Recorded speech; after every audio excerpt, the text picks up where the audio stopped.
छोटे से गांव में रहने वाला दीपक एक गरीब किसान का बेटा था। उसके घर की हालत ऐसी थी कि बारिश में छत टपकती थी और कई रातें भूखे पेट सोकर गुजरती थीं। लेकिन दीपक के सपने बड़े थे। वो एक दिन आईएएस अफसर बनना चाहता था। लोग हंसते थे, कहते थे, अरे तू जैसे लोग तो खेत में ही अच्छे लगते हैं, बड़े अफसर बनने का ख्वाब मत देख। लेकिन दीपक के कान उन तानों से बहरे थे।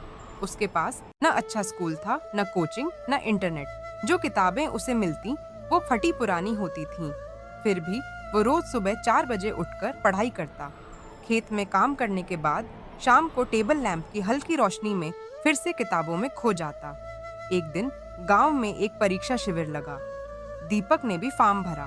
परीक्षा में उसने टॉप किया। ये उसके जीवन का पहला बड़ा मोड़ था। इस सफलता से उसके भीतर आत्मविश्वास की चिंगारी और भड़क उठी। लेकिन मुश्किलें खत्म नहीं हुई थीं।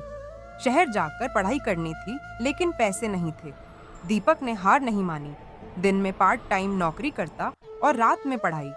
कभी कभी सिर्फ 2 रोटी में ही दिन कट जाता, लेकिन उसके इरादों में कोई कमी नहीं आई।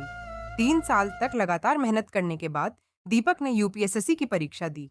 पहली बार में असफल हुआ, दूसरी बार में भी रिजल्ट नहीं आया। तीसरी बार उसने और ज्यादा लगन से पढ़ाई की और जब रिजल्ट आया तो गांव भर में ढोल बजने लगे। दीपक एक आईएएस अफसर बन चुका था। उस दिन दीपक की आंखों में आंसू थे, लेकिन वो आंसू हार के नहीं, सपनों को सच होते देखने के थे।